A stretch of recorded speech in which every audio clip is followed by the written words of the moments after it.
São Paulo is the most influential city in Brazil, a city of those who strive to achieve their goals. People come here to become billionaires, politicians, diplomats, teachers, and great writers. It is precisely for this reason that I came here for a few days, to submit my manuscript to a local publishing house and find out the results. Hello! Is this Santiago Publishing House? I sent my novel to your publishing house. Have you read it? Who is this? This is Kickington. Johnny Kickington. I sent you my love novel. I see. I'm sorry, but we will not publish your novel. It's just terrible. What did you say? Your novel is just terrible. Maybe I can make some changes? Listen, take my advice. To write about love, you need to experience it first. Goodbye. Thank you. You're welcome. To experience it, you must first find it, I said to myself. The main thing is not to despair. I believe that destiny will surely collide me with it. As soon as I thought of this, a braking car hit me, as I was crossing the road, but flying mentally in the clouds. I fell on the road, but continued to hear everything clearly. That's it! We're done! I told you 1,000 times, pay attention to the road. Did you buy that license without learning it all? A man's irritated voice spoke to his companion. He's not feeling well. Do you think I'm feeling well? A young woman rushed out of the car and ran swiftly to help the young man she had hit, who dreamed of becoming a great writer and experiencing true love. The impact of the car scattered numerous printed sheets of the very novel about love that I hoped to publish. Sir, how are you? Are you all right? The young lady addressed me as I lay flat on the road. Oh my God! She's so beautiful! I thought, opening my eyes after the accident. Standing before me was a young, beautiful woman looking into my face. She was deeply concerned about my condition. She's so beautiful. I've only seen women like her in movies, in Hollywood films. I thought. Are you all right? Thank God. Lie down, don't get up. And please, don't move. Just a Hollywood beauty, I thought to myself. At that moment, a police officer was questioning the companion of this woman. No! I'm not the driver. I'm a passenger. Then who was behind the wheel? This woman here. He pointed to his, as it turned out later, fiancée. The woman looked at her companion in surprise. You see, officer, she's only been driving for a month. In a word, she's a dame. You know what I mean? That is, the lying victim and the woman herself watched this street interrogation with a sense of perplexity. The man clearly humiliated his companion in the eyes of the police officer in order to somehow fix the situation. Seeing this, I suddenly stood up and told the officer that I was the one responsible for the accident because I carelessly crossed the road on a red light. The woman was surprised that the young man, that is, me, had so honorably taken the blame for her. At least, I hope it was honorable. She perfectly understood that it was she who ran the red light and hit me. The man, who was with the woman, praised me for nobly resolving the situation. You're a hero! Officer, I didn't notice the red light. The woman replied indignantly. I drove through and hit the man. Why are you saying such things? Helena! Her boyfriend reassured her. I winked at her. Why are you winking at me? The woman asked me when I started signaling to her that I clearly didn't want to see her as the one responsible for this incident.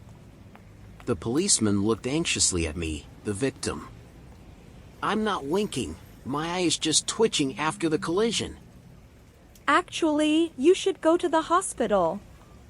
The lovely lady said with concern. Go to the hospital? Why do I need to go to the hospital? The police officer asked the victim. Sir, do you have any claims against the woman driver? No, I have no complaints against her. I was the one who ran a red light.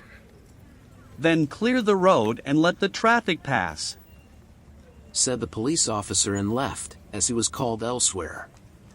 The woman approached me, barely standing on my feet, and said, Please, forgive me. I really didn't notice the red light. It's all right, I replied, looking at the girl with a joyful smile. Well, if she didn't notice, she didn't notice. We all got lucky today. A man interrupted our conversation. He kissed his fiancée on the forehead and said, Let's go quickly to where we were rushing to. And left to the car. Excuse me, my name is Helena. The woman continued talking to me. I'm Johnny. Johnny Kickington. Can I do something for you? Helena asked sympathetically. Of course, I exclaimed. Hey! Helena, do you want to get married or not? They only accept applications until 3 p.m. The groom's voice came from the car. We have to go urgently. Don't marry him, I pleaded with her, my eyes filled with appeal. That's none of your business, Helena replied, and deep in thought, she returned to the car. Well, get it faster. We still have to make it to the auto repair shop. The groom's voice was heard. Let's sail away. Hurry up. But Helena quickly gathered all her belongings in the car and quietly said, You know what, Bobby? Sail away by yourself. and she got out of the car. I don't understand. So are we going to submit the marriage documents today or not? He complained, glancing hurriedly at his watch. Fine. He said angrily, and quickly drove away, leaving Helena alone with me. You still need to go to the hospital. Helena said to me, with a kind smile on her face. She called a car and we went together. At the hospital, my leg was put in a cast. Helena waited in the corridor, reading my manuscript with interest, my fresh work about love, which was rejected by the publishing house. So, how do you like the novel? To be honest, not very much. Your character in the story isn't quite a hero. You should write about yourself instead. Helena replied, looking at me with evident admiration. I took the manuscript from her and threw it in the trash can. You're absolutely right. And I limped on crutches towards the hospital exit. The girl laughed and quickly retrieved the manuscript from the trash bin. That's how our incredibly bright romantic relationship began. When Helena woke up and went out to the balcony, there was a huge "Good morning" written on the pavement right beneath her balcony. She spent days driving me around the city with my leg in a cast in a rented car, happily singing along with me to familiar melodies of songs. While driving past a billboard, Helena was surprised to notice that someone had written her name in big letters with paint. Similar romantic pranks began to appear in other places along the road. I smiled sheepishly and gestured with my hand, indicating that it happened by chance. The exact way it happened was my secret. Helena was beaming with happiness. Meanwhile, her ex-fiancé kept sending her SMS messages on her mobile phone. Darling, are you serious? Look, he's just a fool. But Helena paid no attention to it. She was happy with Johnny, despite his crutches and plastered leg. She joyfully attempted to dance with me at a local restaurant, sing karaoke, while I took the crutch in my hands and pretended to play the electric guitar. One day, I turned to her and said, "Dear Helena, I know we've only known each other for a week, but I don't know how I'll be able to live without you." I couldn't continue my confession to the girl because I suddenly received a call from my school, where I worked. A young woman from the city of Parody, where I was temporarily living and working, called me. She was the director of our small international school. She became very worried upon learning that I had been hit by a car on the road, that I had a minor leg injury, and that I had to spend a week in Sao Paulo. However, she demanded that I return immediately to the school to finish the academic year as soon as the cast was removed. "Helena, I really want this to be our last farewell." I quickly made a small ring out of wire, the kind used to wrap champagne bottles, and placed it in front of Helena's eyes. I said to her, "Helena, will you marry me?" In response to this extremely romantic and unusual proposal, which also happened when we were both sitting on the edge of the roof of a house, Helena took off the gold ring her ex-fiancé had given her and casually threw it off the roof. Then she extended her hand to me without the ring and said, I agree. Without hesitation, I quickly put the symbolic ring, made by me out of wire, on her finger. Sometime later, after I had left to finish my work at my school, Helena was trying on her wedding dress at a special shop with her mother. Her mother reproached her for her hasty decision. Why did you leave Bobby? Such a nice, successful guy. What if this Kikington guy of yours doesn't even show up and just runs away from you? Mom, it's not hereditary. Stop carking. Helena's mother was told by her friend standing by. Not all grooms run away on their wedding day, like what happened to you. Guys like Helena's don't just come along on the road. They do come along, they do. The mother said and walked away. While conducting my last class, I heard a notification sound indicating that I had received an SMS. I had a feeling it was from Helena, so I immediately read it.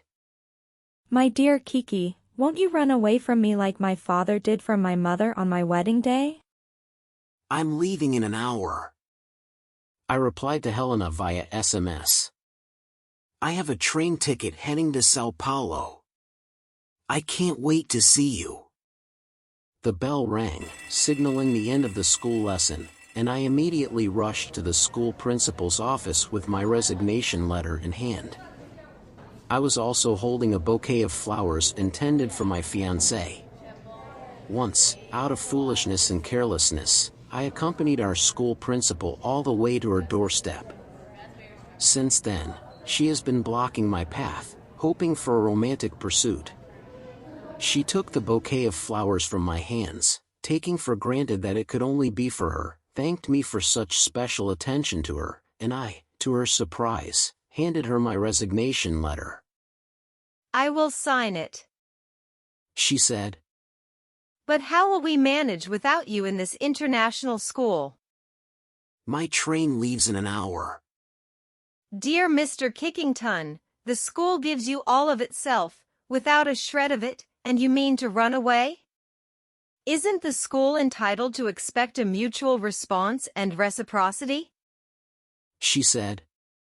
What kind of reciprocity or mutuality the principal was talking about was not quite clear, my reciprocity to the school or to her. Miss Santos, my train is in 50 minutes. And what if I don't sign your letter? You can choose not to sign it, but I have a wedding this Saturday. What wedding? She asked, surprised. I'm sorry, but these flowers aren't for you. I said, leaving her with a bewildered question. I grabbed the bouquet of flowers and, apologizing once again, rushed out of her office. Goodbye, I said to her. A look of surprise and confusion froze on her face. It was clear that such a woman wouldn't give up easily. There's no turning back, that's just my nature. Once I set a goal, I go for it. I thought, kicking a football ball that was being played with by children nearby and accidentally passed it to me. Football in Brazil, I mean international football, which originated in England, is something special, incredibly popular.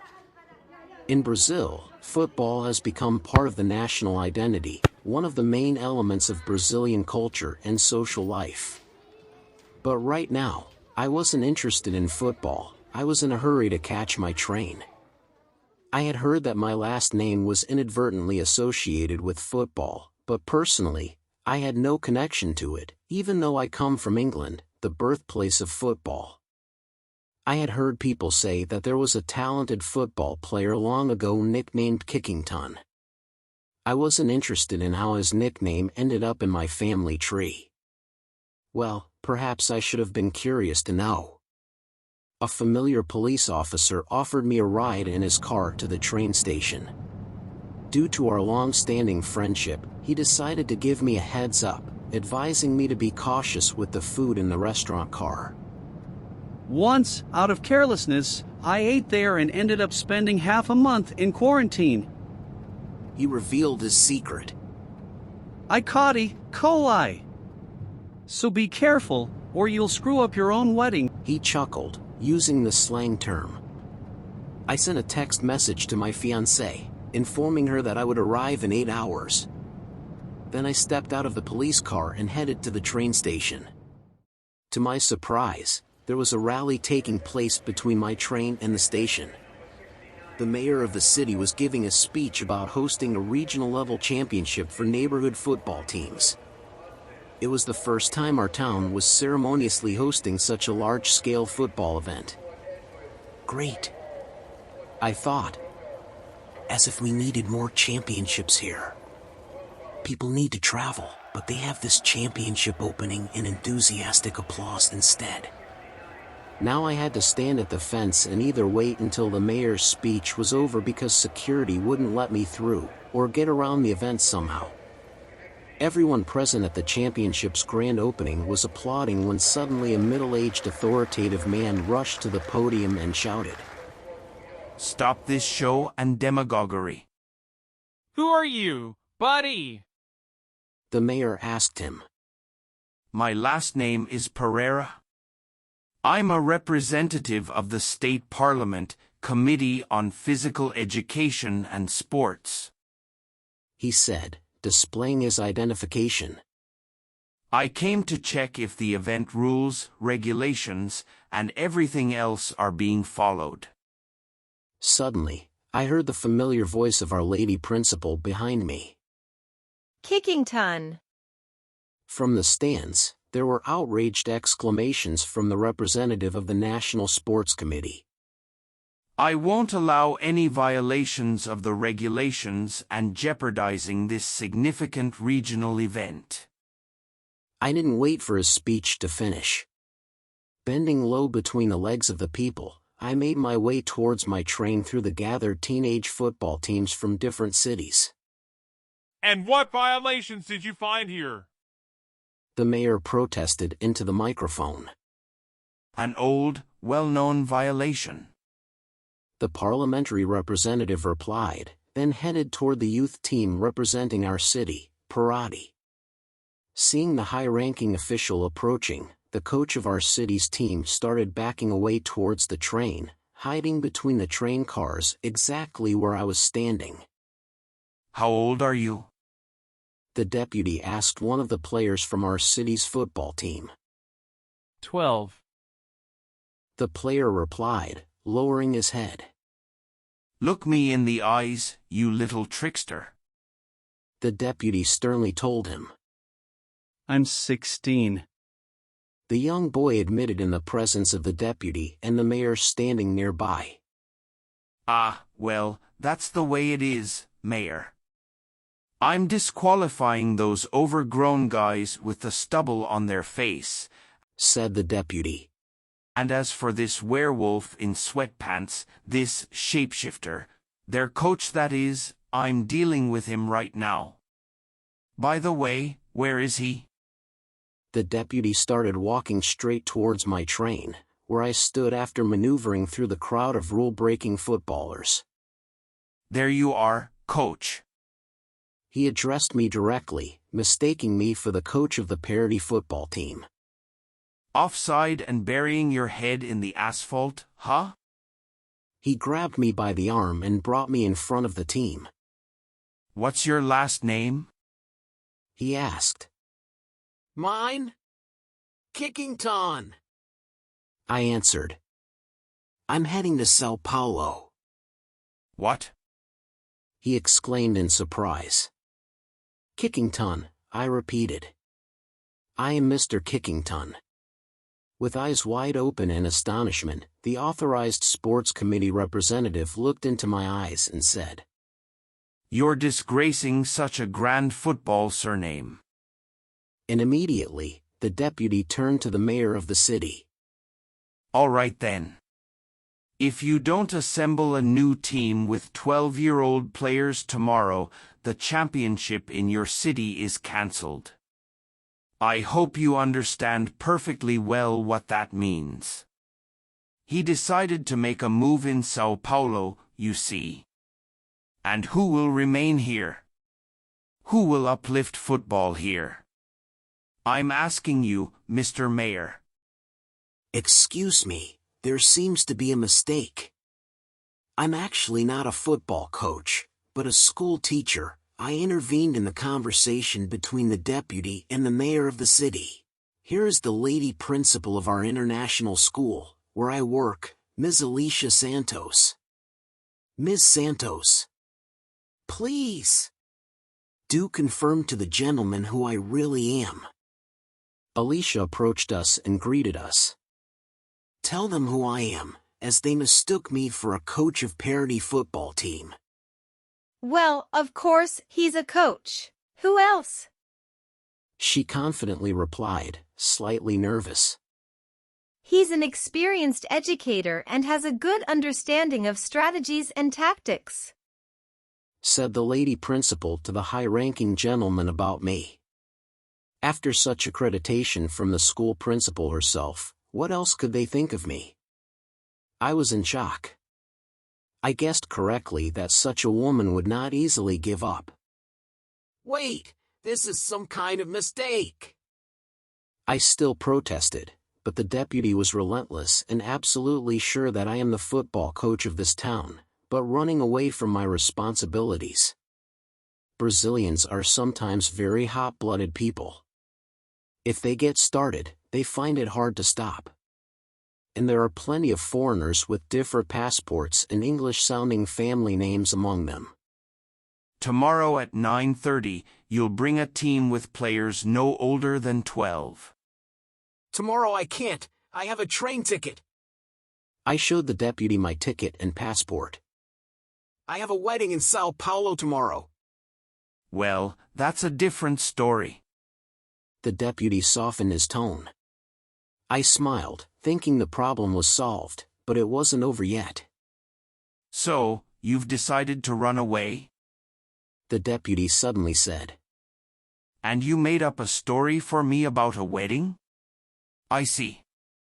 But that is an unsuccessful dribble. I was a good defender in my youth, and not every street Garincha could puff me up with his short leg. No, you've misunderstood me. I tried to explain when suddenly I saw the deputy tearing my train ticket right in front of my eyes. Pay the coach the cost of his train ticket, the deputy told the mayor.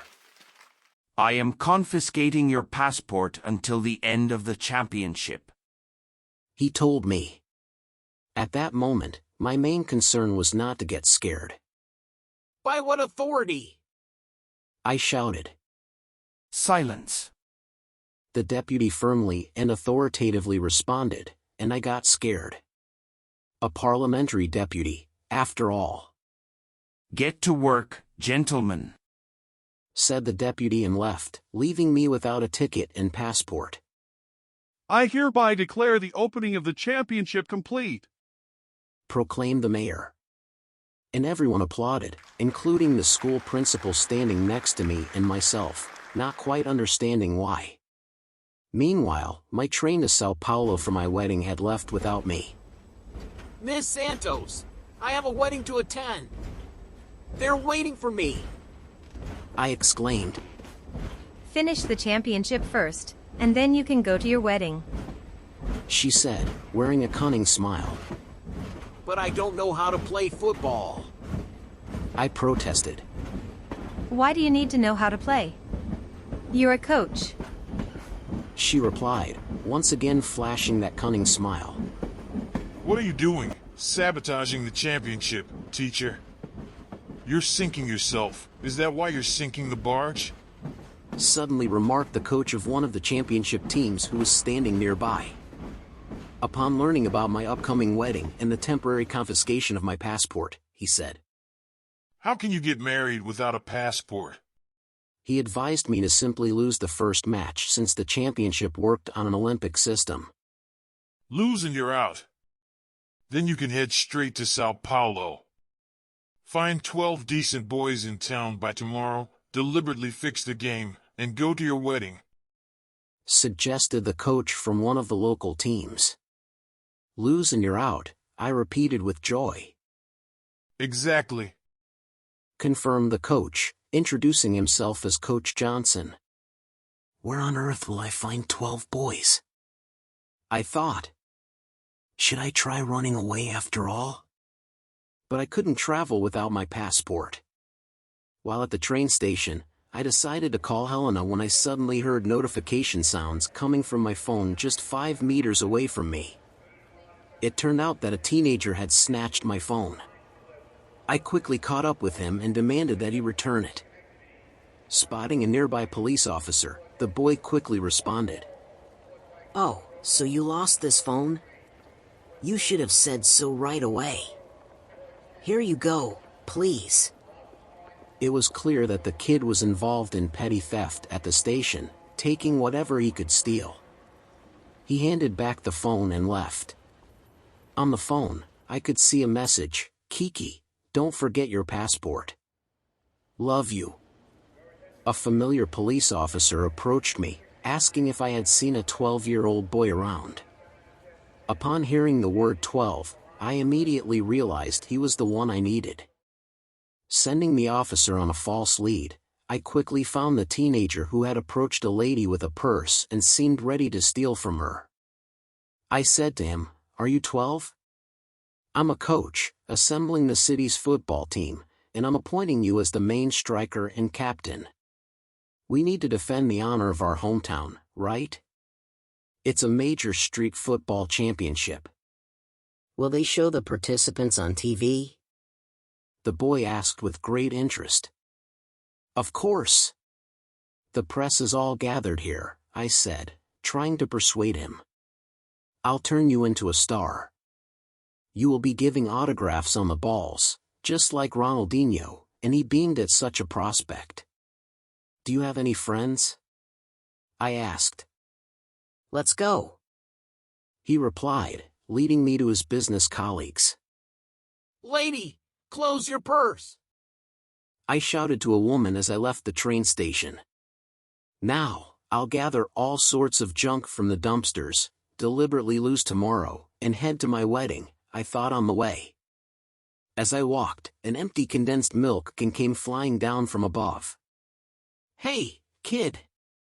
I shouted to a boy perched on top of a drain pipe. Do you know how to play football? Are you kidding? He's wild. My companion reprimanded me. Wild, but he eats condensed milk. He'd fight for it. And are those two by the road wild too? No, they're normal. I approached and greeted two 12-year-old boys who were clearly preparing for an important business operation. I introduced myself as Coach Kickington, extending my hand to them. Maluku. The first one introduced himself. Melandro. The second one named his nickname. Maluku, to the locals, meant something like crazy or insane. This nickname was associated with a teenager exhibiting eccentric or unconventional behavior. Malandro is a nickname used to describe someone who possesses cunning, resourcefulness, and agility in finding alternative paths.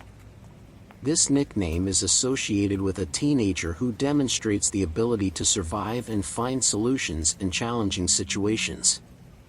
As for my own 12-year-old captain and striker, he was called by the honorary name Guerrero, which means warrior or fighter.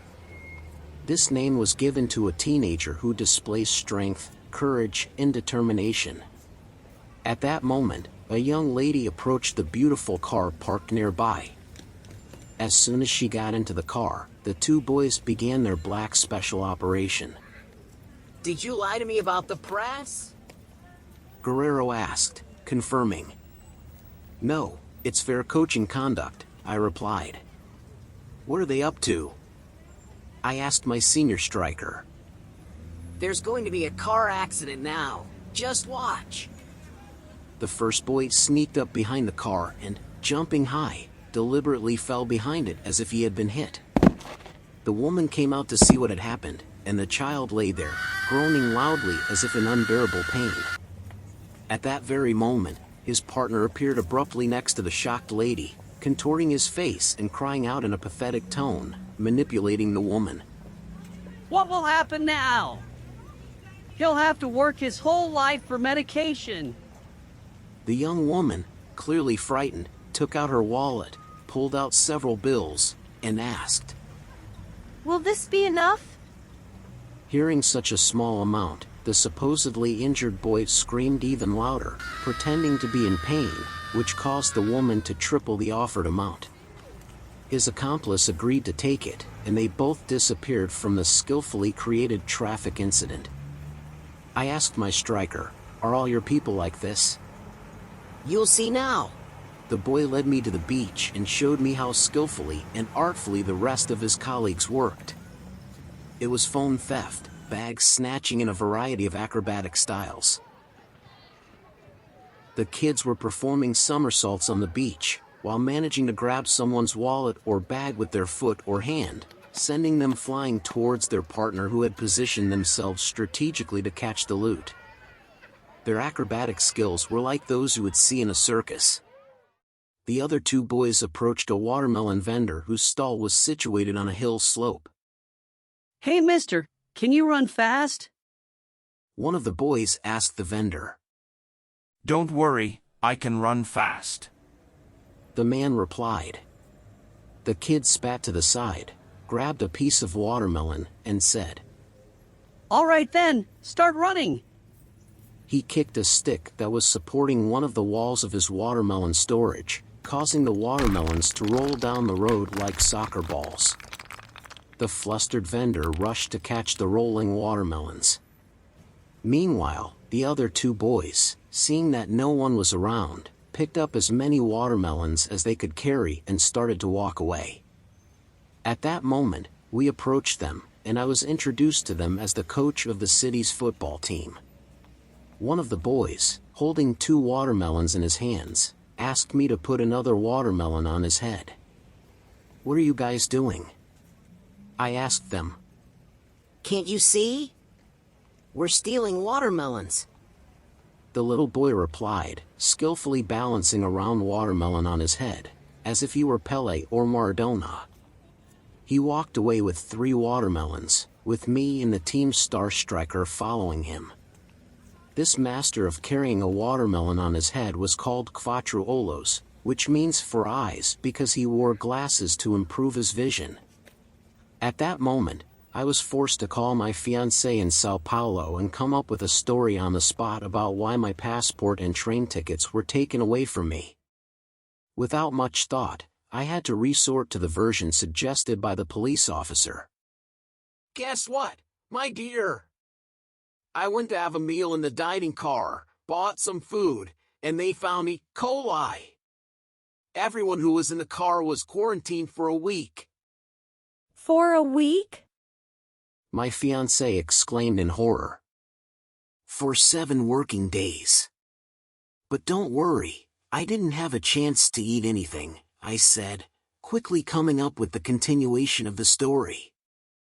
You see, they locked us up in the hospital, but the doctor said that if there are no symptoms by morning, they will release us, and I'll be able to take a bus and come to you immediately. I reassured Helena.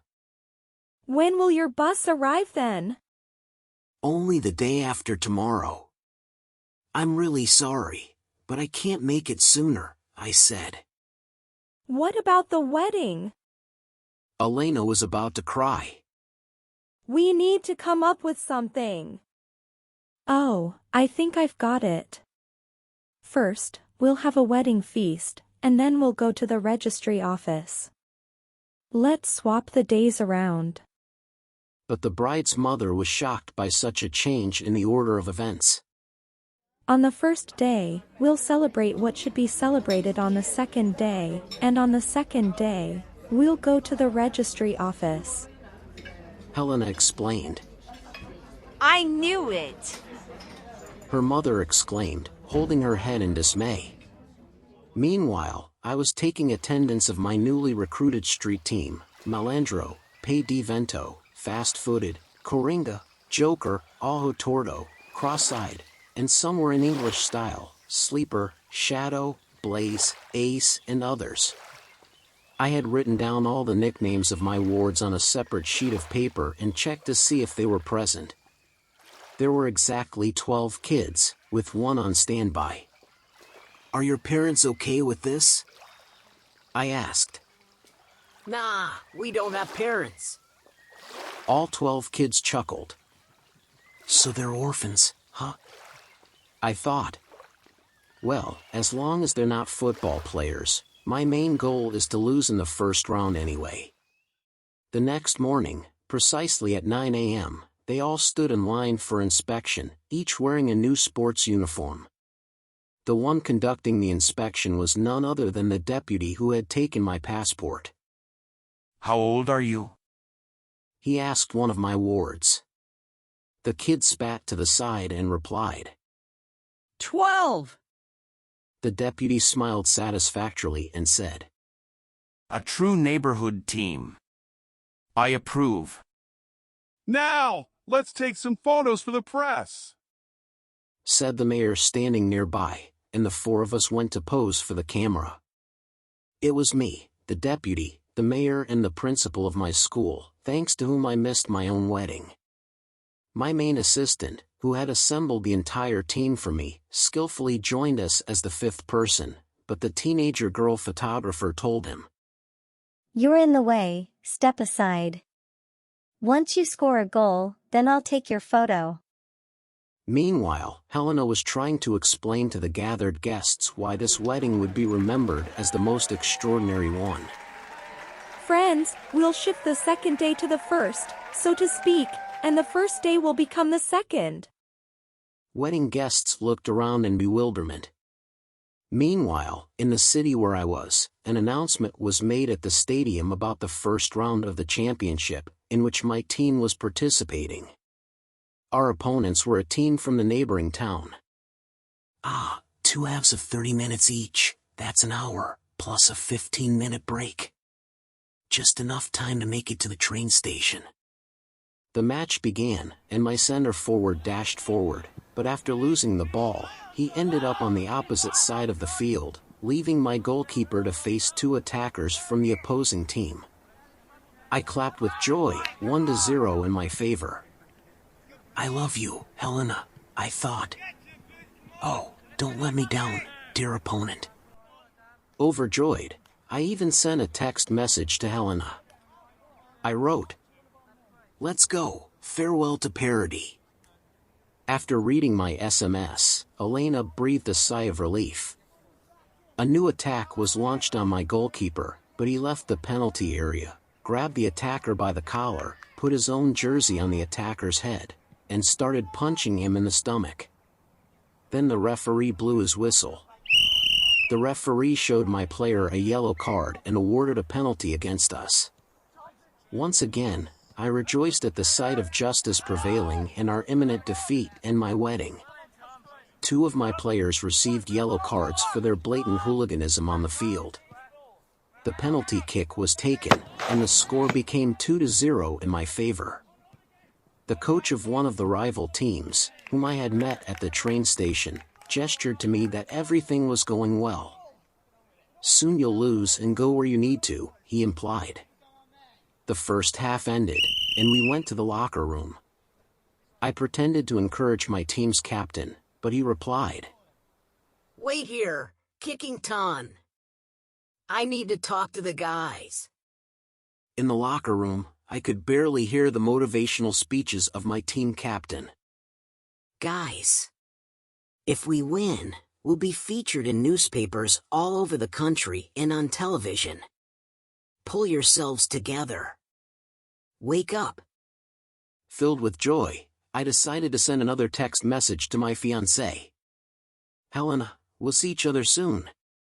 Nothing can separate us now." Before I could finish typing the words separate, the locker room door hit me on the back. Out of the room, my team emerged in a brand new fighting mood. Seeing the serious and stern expression on the face of my center forward, and consequently on the faces of the whole team, I started to feel nervous. What did he say to them? What happened to them? Did they decide to take revenge? I anxiously looked at the field, where something unbelievable was unfolding. As soon as they received the ball, those same acrobat brothers who skillfully orchestrated a traffic accident right before my eyes, repeated a similar act, but this time on the football field.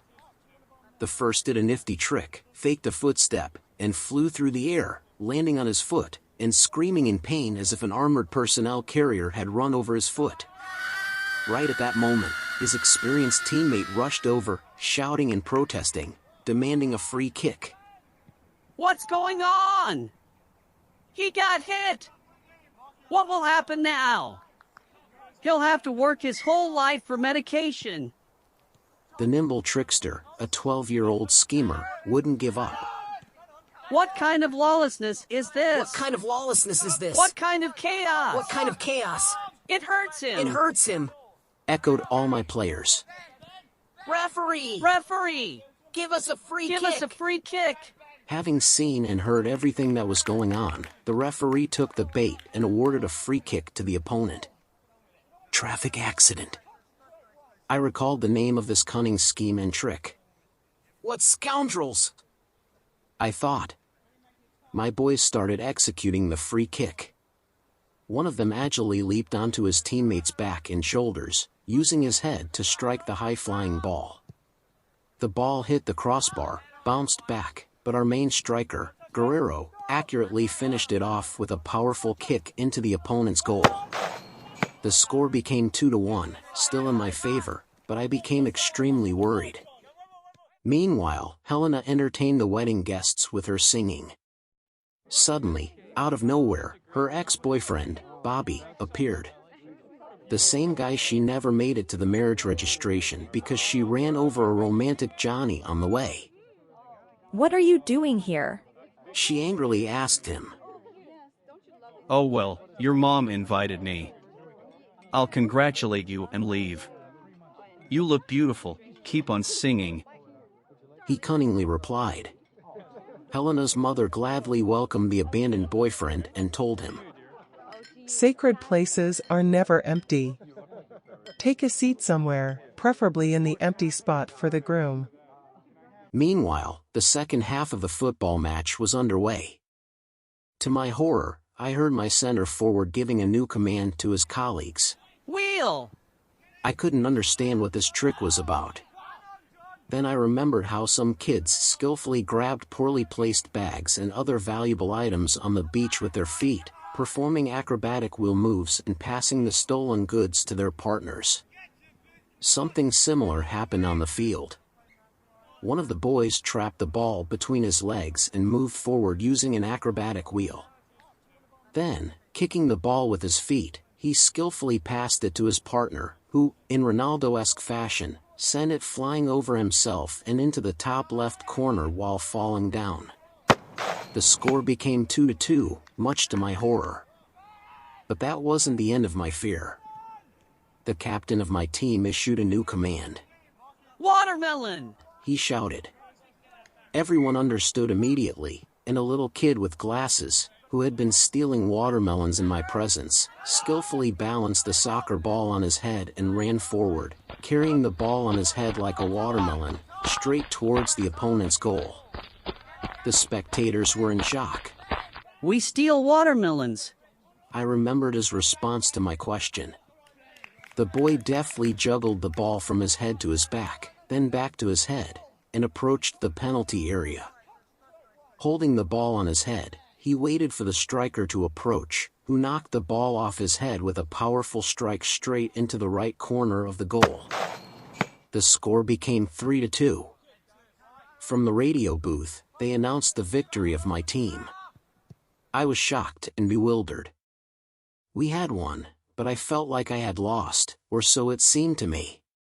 We won! Coach! Shouted my makeshift team of street orphan footballers, hoping that I would also share their joy. Our next match is tomorrow. What should I do if my wedding is today? I thought to myself. Then the mayor of the city and a parliament deputy came running towards me to hug and congratulate me on the victory. Well done, Kickington. What players you have picked up, just nuggets, Mozart's talents. I was congratulated by our lady director as well, who looked at me with affection. At that moment, my fiancée called. She had been doing her best to entertain the bewildered guests, wondering where the groom was. Kiki, when will you arrive? It's complete chaos here. I can't take it anymore. I quickly came up with a new story. You see, we had just left our town and were driving through the mountain pass when a terrible accident happened. What accident? Helena asked in horror. Well, didn't they show it on the news? There was a truck coming in the opposite lane, carrying watermelons. It was heading straight towards us and crashed into the cliff, and we went flying into the abyss. I said and hid under a bench, terrified by what I had just told the girl. Well, not exactly into the abyss. We tumbled and caught onto a tree, hanging near the edge. Are you okay? Helena asked in horror. Yes, I was one of the few who remained unscathed. I dropped my phone, and there was no time to look for it. They rescued all the women and children from the fire and took them back to Parody. So here I am again, in Parody. You know, if anyone else had told me this, I would have thought they were lying. Helena replied. I took a deep breath and mustered the courage to say, Darling, Helena, hold on. I think we'll have to postpone the wedding for one more day. What? What? She exclaimed in panic. I had to pretend that we had lost mobile connection. Helena, feeling frustrated, struck the banana on the table with a knife and announced to the guests. You know, my fiancé got into an accident. He saved women and children. So let's raise a glass to our hero. Helena, he's not coming. Stop this circus, said her mother, sitting nearby. Meanwhile, I stayed at the stadium and started watching a match between two other teams in the championship. Coach Johnson noticed me and called me over. Aren't you hot in your jacket? I asked. I don't take off my jacket until the third goal. It's a bad omen. He replied. Where did you find these guys? Johnson asked me. They're orphans. I see, he exclaimed. You really ended up in a tough spot, teacher. You can't just take on orphans with bare hands. But no one taught them how to play football. Their life taught them. Coach Johnson replied. At that moment, his team scored the third goal, and Johnson took off his jacket, saying, We need some military trickery. Your number 10 is the center forward. He's the one scoring all the goals. Remove him, and your team will lose. The captain of the team, wearing the number 10, was engrossed in a conversation with a cute girl who was capturing the most attractive football moments on her camera. That was beautiful, the forward said. Tell me, which newspaper are you from? I'm not from a newspaper. I just run a blog on the internet. Where are the press and journalists from the newspapers? They are not here. The girl replied sadly, explaining that the official press and journalists are only coming for the championship final, to film the champions. Only for the final, Guerrero pondered. Meanwhile, I continued the conversation about how to get rid of him. You can't simply replace him, Johnson said. The sports committee official will figure it out in no time. All right, I'll give you a reliable, tried and true method. He took out a piece of paper and wrote down the name of a laxative in front of me. You can buy this at any pharmacy. No one has died from diarrhea yet. Then he immediately tore up the paper. Well, Johnson has some methods in big sports. How clever of him. Giving laxatives to kids. Now I understand why our national football team constantly loses. I thought on my way to where my team was spending the night. No, you can find an approach to each child and explain everything to them. I approached Guerrero and said to him, Listen, Guerra, using the shortened version of his nickname, I'm in a situation right now. Well, the thing is, if you lose tomorrow... Don't worry, Coach, we won't lose tomorrow. The boy interrupted me. We will definitely win tomorrow because we need to reach the final. We will win tomorrow. Don't sweat. To the final? I exclaimed. Well, a big sport, you say. All right, you'll have a big sport, I thought. What's the name of that laxative again? Sir, no more than 1 capsule per day. The diarrhea will be terrible. The pharmacist told me when I bought the medication for my forward. Are you sure there will be diarrhea? I asked her again. It will be. It will be. She reassured me. And it will be a severe one. Thank you. Well, Helena, if I told you what really happened, you definitely wouldn't believe me. I thought to myself as I poured several laxative capsules into a half-liter bottle of carbonated water. The next morning, before the match, I distributed a bottle of water to each player. I intended to give the bottle with the laxative to the number 10, but he refused, claiming he had already drunk enough. No, you need to drink a second one even if you don't want to. Your favorite footballer, what's his name, Ronaldinho, he always drinks 2 bottles before a match. Is that true? Of course, the carbonation boosts your energy. Well, let's do it. The number 10 agreed, took the bottle from my hands, and immediately drank it. The match began. Guerra scored the first goal again. Meanwhile, I scratched my head in frustration, secretly rooting for the opposing team. Was the dosage too small? I grabbed another bottle filled with diluted laxative and threw it to the number 10, saying, See how it works. Drink another one. Power up. The young player drank it and vigorously attacked the opponent's goal. With his moves, he bypassed one defender after another until he reached the goal, but suddenly slipped and flew off the field. He had a moment to talk to the girl photographer, and seeing that the goalkeeper let go of the ball, he quickly ran back onto the field and scored directly into the empty net. Is that a violation? The mayor asked the deputy. No, everything is within the rules. The astonished deputy replied to the mayor. The score became 2-0. Is it a fake? I said, looking at the bottle of laxative. Suddenly, the number 10 ran up, grabbed the bottle, and drank it all to charge up better. Meanwhile, at the wedding, Helena's first unsuccessful groom tried to take the absent groom's place. He danced with the bride, then with her mother, trying to remind them of various important moments in their shared life in an attempt to regain their favor and win back the lost bride. It seemed, though, he made no effort to fix the things that pushed her away. Meanwhile, on the field, Guerrero, the number 10 of my team, continued his performance.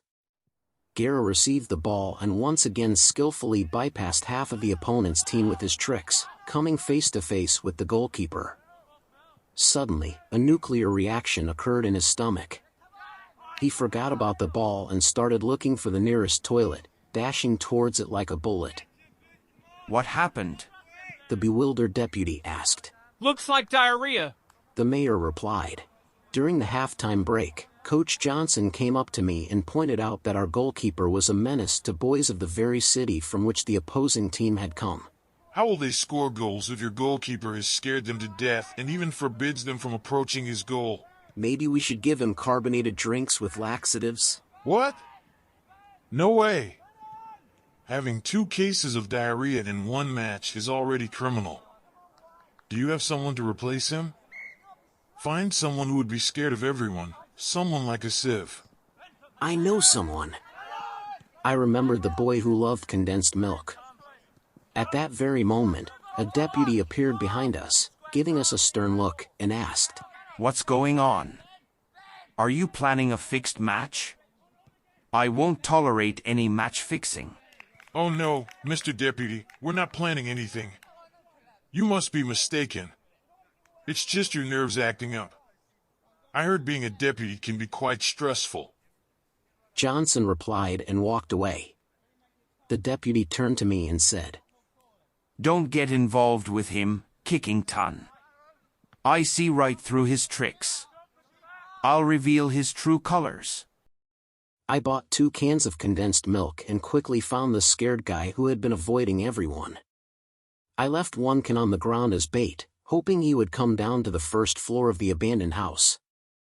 If you come with me to the stadium, you'll get the second can, I told him after he skillfully opened the first one. The second half I had him in goal and he instantly missed the goal. I clapped my hands in joy. The guys ran up to him and explained that he had to defend the goal. The timid guy, finally understanding the rules of football, suddenly transformed into the famous world champion Neuer, the same Neuer who defended the German goal during the devastating defeat of the Brazilian national team on their home ground in the 2014 semifinals. The guy started saving every single ball. I was getting nervous. The score was 2-2, and our number 10 was still in the bathroom. My team earned a free kick. Let the cross-eyed boy take the free kick, nicknamed Ojo Tordo. I shouted to the team. Well, at least this way we won't score for sure. I thought to myself. Ojo Torto? Ojo Tordo? The other boys were surprised and protested. Hey, chatters! I demanded obedience from my boys.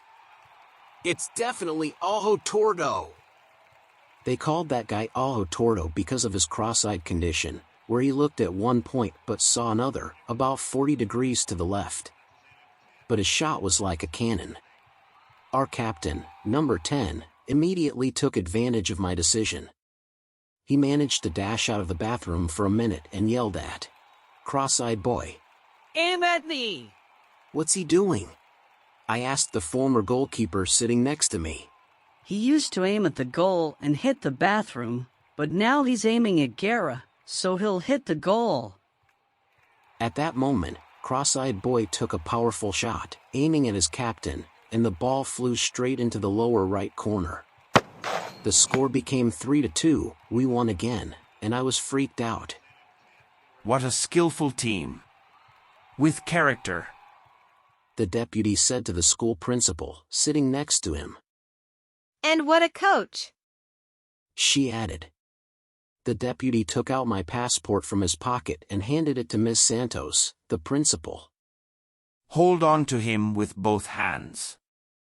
Make sure he doesn't run off anywhere on his own before the finale. He told her. I called my desperate fiancé again, but I heard Bobby's voice in the background, her ex-fiancé. Is that him? I asked. And why is he at my wedding? He's taking care of you.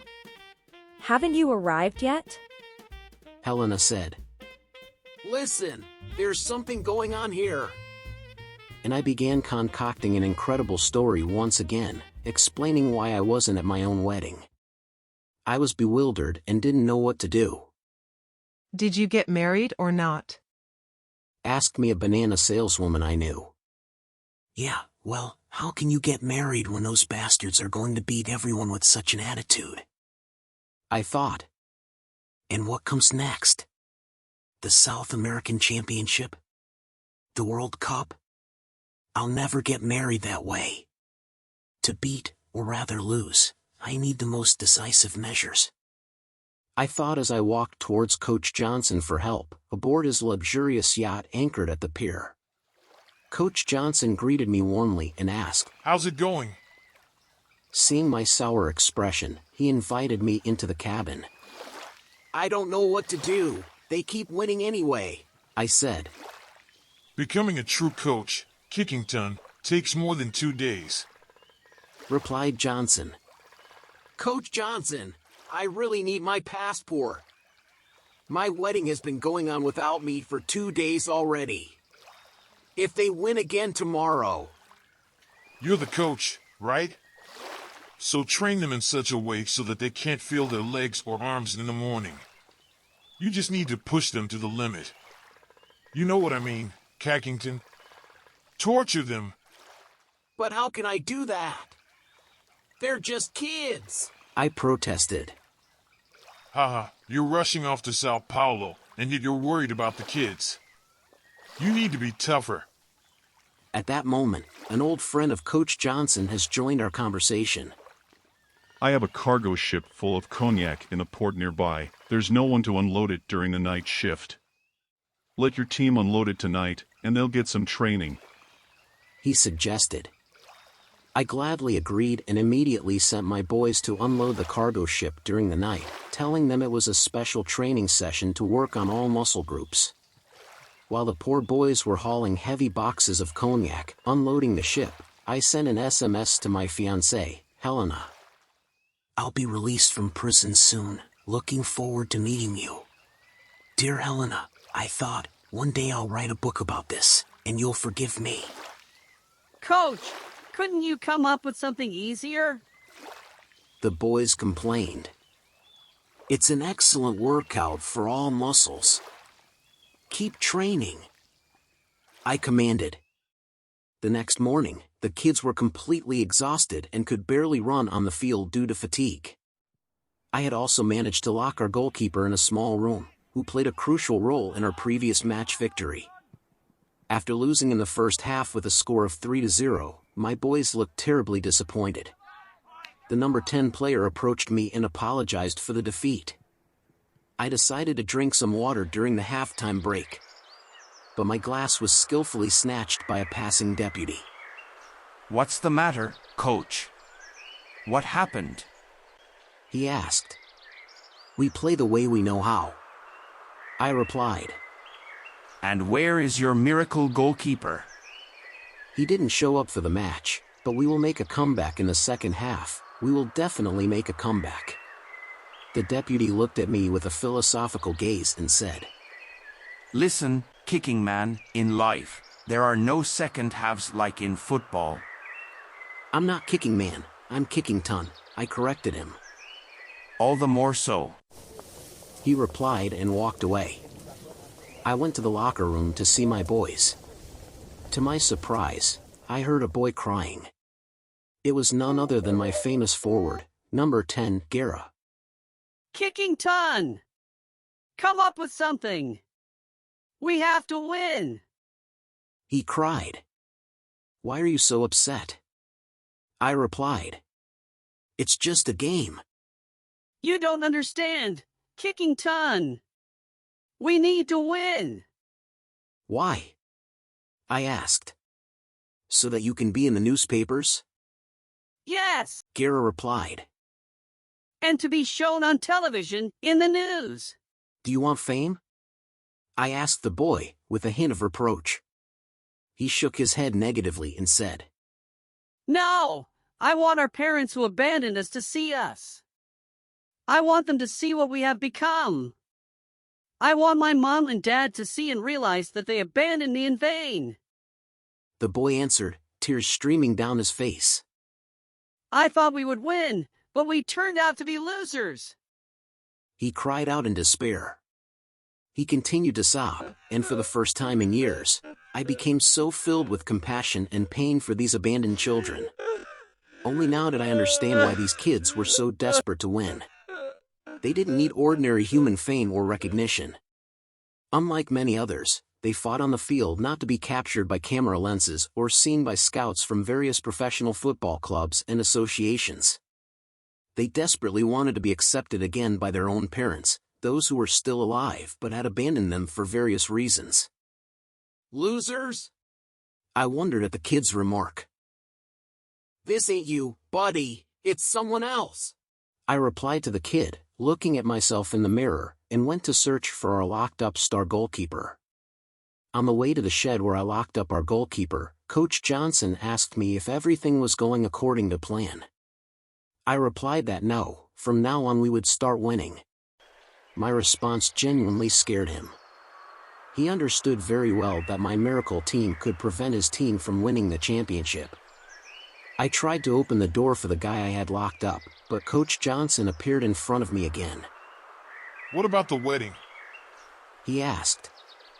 We will have to postpone it. Are you out of your mind, Kickington? Do you think they will thank you? They're scum, trash. They only have one path to jail or prison. Please remove your hand. I told him. After that, he took off his black glasses, revealing his true face, and said, Remember, Kickington, if they win tomorrow, I'll crush you like a louse on a comb. Do you understand me?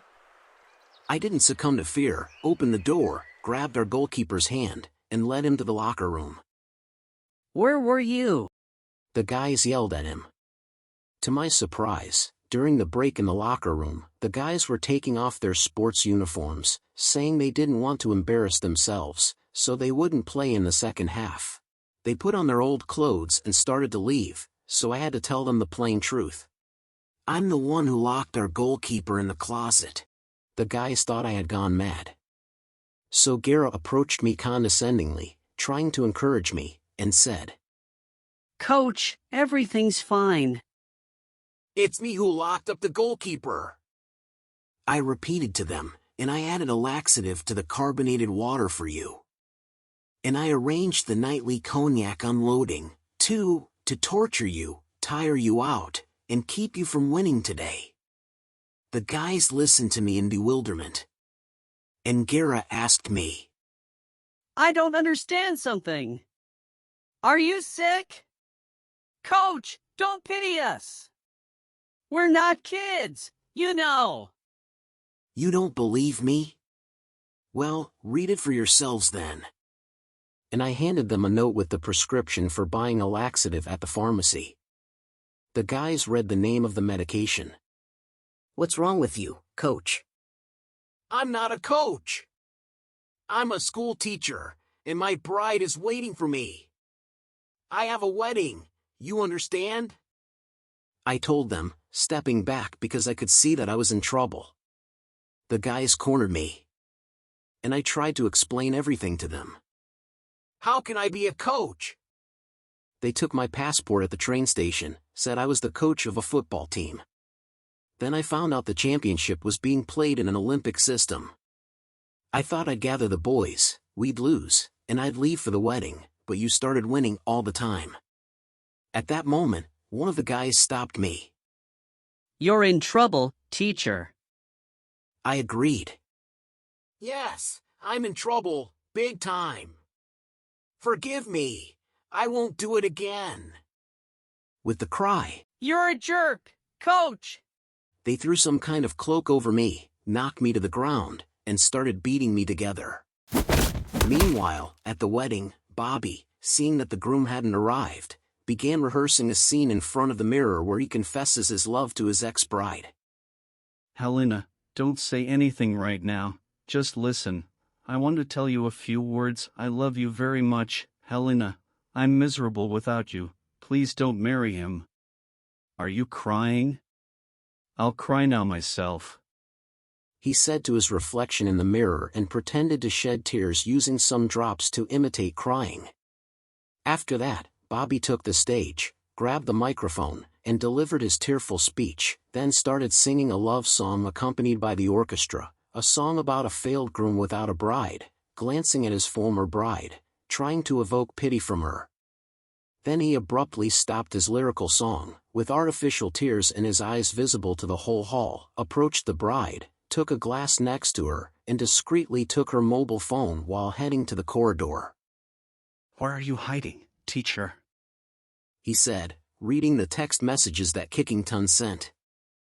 "The kids beat me, came out, and I took off the cloak the boys had thrown over me, through which they had beaten me."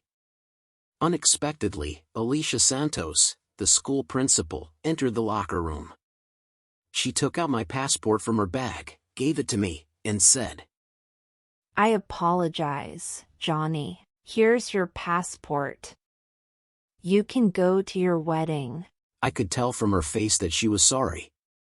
Suddenly, my number 10, Gara, rushed into the locker room, asked me if I was alive, and urgently told me to go out onto the field to watch the second half, and I followed him.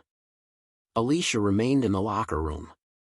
At that time, at the wedding without a groom, Helena's mother approached Bobby, who was reading her messages, and said, Right, Bobby, call that person right now and talk to him like a man.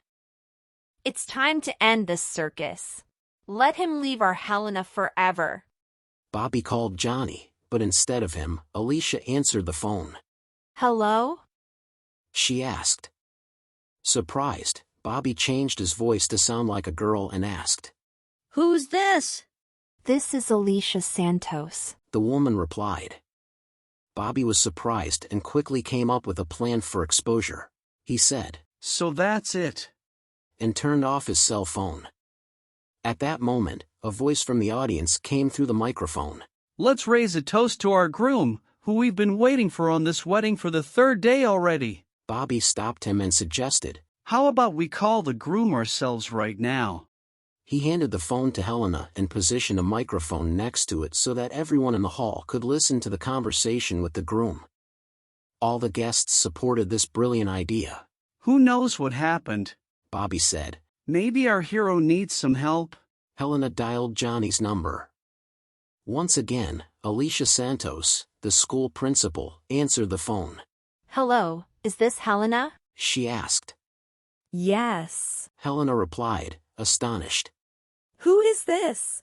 You know, Mr. Kickington can't take the call right now because he's playing football with our boys. With which boys?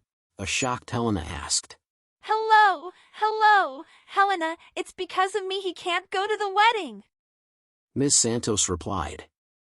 As the guests listened to this phone conversation, they were shocked. I couldn't let him go. I can explain, Helena. The school principal continued speaking through the phone.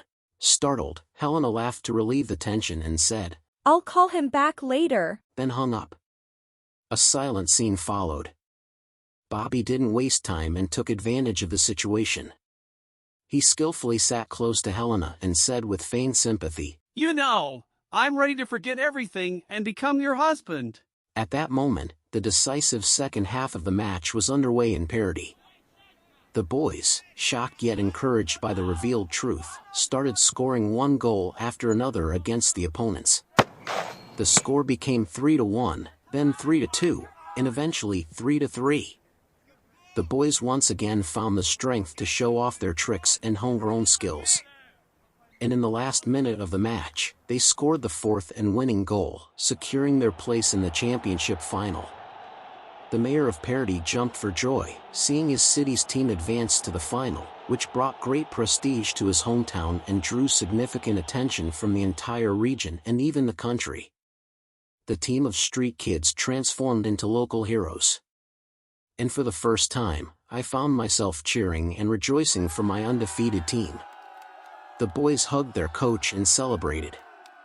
Everyone was wet from the rain that had been pouring throughout the second half. And at that moment, I decided to call my fiancée. My dear Helena, something happened here, and I've decided to confess everything to you. In her imagination, Helena pictured herself angrily marching across the festive table with a big stick, smashing everything to pieces in her fury. Yes, something happened here, I continued, We're having the big championship among neighborhood children's football teams. Yes, yes. Helena replied. I just spoke with your championship of the female kind. By the way, she has a very sweet voice, Helena said and hung up. I made several attempts to call my fiancée, but she was out of coverage area. A rare scoundrel. Helena's mother consoled her. He came up with all sorts of excuses. First an accident, then prison, then E. coli, and who knows what else. I didn't bother with your father for so long. Don't come to the registry office, goodbye, you're free. What did he say to you then? Helena asked her mother. Oh, nothing. I didn't even bother listening to him. Her mother replied. But what if something serious happened to him?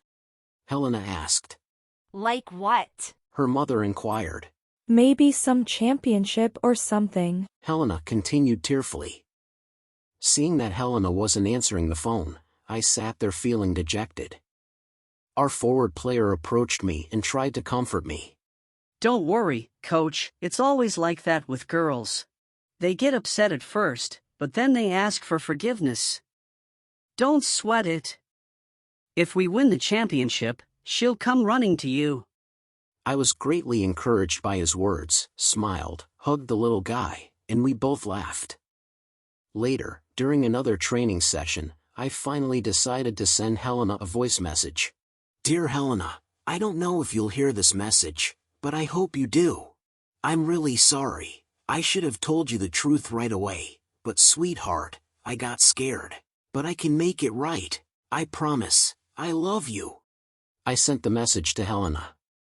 Meanwhile, the police were conducting an investigation at the port regarding the disappearance of boxes of cognac from the same cargo ship that, for training purposes, my coach's friend advised me to unload. We had no idea it was a staged crime. How many boxes were stolen? The investigator asked. 450 boxes were stolen, and they also took the hard drive from the surveillance system. But the security guards said they saw some guys at night, replied the captain of the ship. Was the cognac expensive? The detective asked. $200 per bottle, the captain responded. Wow! The officer exclaimed. Next to the crime scene, the investigator found a detached heel from one of my player's sneakers. Knowing me personally, he immediately called me and asked, Could your boys have done this? Is this a robbery? Of course not. I replied. They were having a night training session for all muscle groups at that time, I answered. On that same day, my coach's teammate approached me. He took me to a yacht, where they both showed me footage from the surveillance disc. The disc contained a digital recording of the unloading of the cargo ship by all my players. Johnson took out an external hard drive from the computer and waved it in front of my face, saying, I think this hard drive will be of great interest to the local police. I tried to grab it, but his criminal partner held me firmly by the arms. You scoundrel! You're the one who set them up! I exclaimed. No, Kickington, it's you who set them up. Weren't you in a hurry to leave for your wedding? Here's the deal, listen, coach. If your boys beat my team in tomorrow's final, the police will load them into a prison van right in front of the cameras. They'll be taken to a special facility where they'll spend at least 4 years, until they reach adulthood. And tomorrow, all the newspapers in the city of Parody will write that a gang of juvenile delinquents played for the Parody City team. And all the newspapers will publish their photos, each of them, in profile and full face. Then they will never see their parents. How did you find out about their parents? And about what they strive for?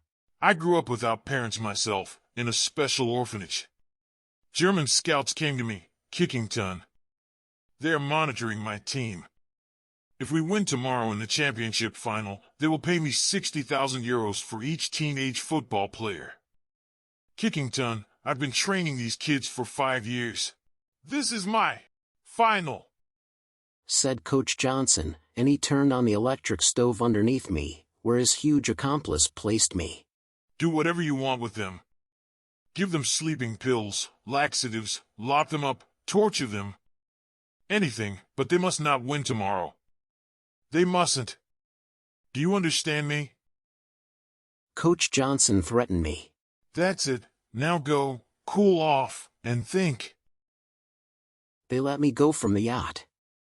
I was forced to tell my football team about all of this in the evening. If we win tomorrow, Johnson promised to hand over the disc to the police, which contains the footage of our unloading the stolen cognac. In short, it's a serious matter. We'll have to lose tomorrow. Kickington, you yourself said that there are no second halves in life. A discussion began among the children. We should run away. Where to? Are you crazy? Straight to jail? I have nowhere to run. Another one said. I thought our parents would come if we won. We need to steal that disc. One of the boys suggested. It won't work. I replied. The disc is in the safe, and he always keeps the safe keys in his jacket pocket. Gara, can you take the keys out? Little Maluko already tried to pickpocket him, but it didn't work. One of the children said. Then an idea struck me. We need to let in 3 goals. Why 3?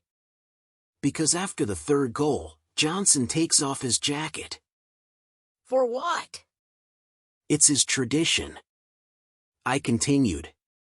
Whenever his team scores 3 goals, he always takes off his jacket. The main thing is not to let him guess anything. We started developing the operation plan. So, tomorrow you go out on the field limping. Let Coach Johnson think that I've tortured you with my training. Melandro, you'll stand in the goal to make it look like I deliberately locked up our best goalkeeper. Pretend you have no strength at all. Gara, after the 1st goal, you run to the bathroom as if you have diarrhea. We let in the 2nd goal, the 3rd one, and after the 3rd goal, he takes off his jacket. And what if he doesn't take it off after the 3rd goal? Asked one of the boys. Doesn't take it off? I repeated. We paused, but suddenly Alicia Santos approached us and said, It's cold today. I looked at her and uttered, Brilliant! We realized that she would be able to retrieve the keys from Coach Johnson's jacket by sitting next to him on the bench during the game. And so it happened. The final began. During the final match, she approached him and said, It's cold today. Flirtatiously looking at Johnson. Will love warm you up if anything? He asked, smiling. I think it will, she said, flirting with him. He took off his jacket and put it on Ms. Santos. The whistle sounded at the end of the 1st half, and the score was 3-0, just as we had planned. Johnson went to the team, leaving the young lady with his jacket on the bench. She quickly took the key from the safe out of the pocket, discreetly walked away, and handed it to me, saying, Just for the children. Perfect, Alicia, you stay on as coach. As soon as I have the disc, I'll call you right away, and from that moment on, start scoring goals. Start winning. At that moment, Coach Johnson became suspicious when he saw his jacket hanging on the railing of the coach's bench, but the lovely woman was nowhere in sight. He quickly approached the jacket, checked the pocket, and found no key. Damn whore! He exclaimed angrily. The German scouts approached him and said he had a fantastic team. You haven't seen number 9 yet. This is the real Garincha. Johnson said. The visas are ready, the Germans said. The children will come in August. Just wait a moment, Germans. He dismissed them and went to solve the problem with the keys, and with me. Meanwhile, I quickly ran to the shore where his yacht was anchored, climbed over the fence, and headed toward the yacht. I wrapped my phone in a plastic bag, put it in my pocket, and swam to the yacht.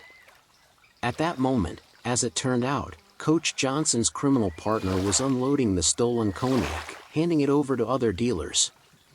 I swiftly and discreetly sneaked into the cabin, opened the safe, retrieved the surveillance camera disc, and called Miss Santos. Done. I have the disc. You can start scoring goals now. Suddenly, everything fell into place as if by magic. Our best goalkeeper entered the field as a substitute, Guerra ran out of the restroom, and the score quickly became 3-1. Watermelon, commanded Captain Guerra, and a small boy who was carrying watermelons skillfully headed the ball into the opponent's goal mid-air. 3-2. Then, with a powerful shot, the ball flew into the opponent's goal for the third time. 3-3. Phenomenal, said the deputy from the sports committee sitting in the stands. But at that very moment, something unexpected happened. I was about to leave the cabin with the disc in my hands when Coach Johnson and his accomplice burst in. They snatched the disc from my hands and said, "So you decided to go for a robbery? It's on your responsibility," he said to his partner, pointing at me, and went to the football field. I bit the criminal's hand, and he headbutted me into the cabinet. I broke through the thin plywood cabinet doors with my head and suddenly saw a spear gun for underwater hunting inside. Loaded spear gun. I quickly grabbed the loaded spear gun, pulled my head out, and aimed the gun towards the thug who was pouring alcohol on the wound caused by my teeth. Then I called Alicia. "Hello, it's me, everything is fine," It's 3:3, she said. Tell the guys not to score for now. I'll definitely score against you if you move. I addressed the criminal. This is not for you, Alicia. Guys, don't score goals for now. This is for you. She understood me. I rushed out onto the deck and saw Coach Johnson holding the disc, jumping into the inflatable motorboat to reach the shore. I fired my harpoon and hit the device attached to the boat. The harpoon firmly stuck in it. The boat accelerated and dragged me, holding onto the spear gun, behind it. I held onto the spear gun tightly. Johnson raced towards the shore on the boat, occasionally turning back to look at me. His motorboat hit the shore with speed, struck something hard, and he himself flew by inertia into the fishing nets that were hanging on the shore. I quickly got out of the water, ran to him, and took the computer disc that fell from his hands due to the impact, then ran to the football field next to the beach and yachts. I ran onto the football field, holding the disc, and shouted loudly to the forward, Guerra! Score! Johnson was chasing me. I realized that I urgently needed to hide the wretched disc and ran further. As I ran past the table on which the cup, the main prize of this championship, stood, I quickly threw the wretched disc into it. Johnson ran after me, shouting, "Give me the disc!" What disc? I replied, trying to confuse him, but he realized that I had thrown it inside the cup and quickly rushed towards the cup. I rushed after Johnson and kicked him in the leg from behind, slipping him off, causing him to fall headfirst onto the table with the cup. He failed to grab the cup, I grabbed it instead. But suddenly, Helena ran up to me.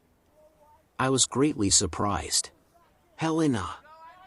So, it turns out, it's true about football? You didn't lie? Let's talk later, I suggested to her. No, let's talk now. I've been waiting for you for 3 days. It's my fault, but Helena, you understand, they have to win now. These boys, the football players, they're orphans. They believe that if they win the championship, their parents will take them back. Do you understand me? Helena looked at me with deep respect. I became a hero in her eyes again and she said, I missed you so much. She didn't let me explain everything, but seeing an enraged man chasing after me, she shouted, Run, Kikington, run! I tightly embraced the cup with the computer disc in my hands and ran away from the pursuer. He shouted as he tried to catch up. Who needs your boys here? I do. I replied and broke free from him, while Johnson fell over the fence. At that very moment, on the last minute, my team scored the winning 4th goal. The whistle blew, and the victory was announced from the stands.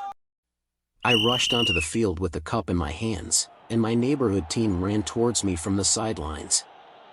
It all happened quickly and almost naturally. The spectators were closely following the events on the field, so they didn't pay attention to our chase for the disc. The celebratory procession began. We carried the victorious cup in our hands, and the kids wore golden medals around their necks.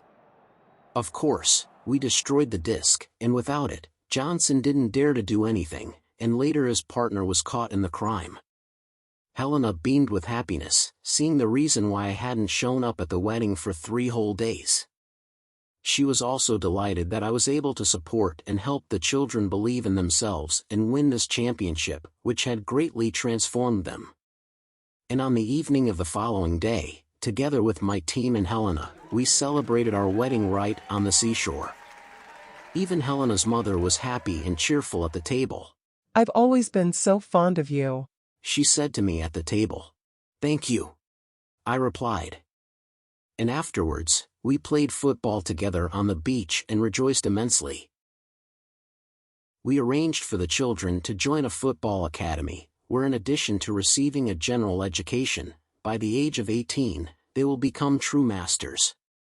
One of the world champions became their coach. And then, I hope, they will win the championship once again, if not in football, then in the most important one, the championship of their own lives. The end. If you enjoyed this beautiful story, please subscribe, like the video and comment. See you on the channel. Thanks for watching until the end.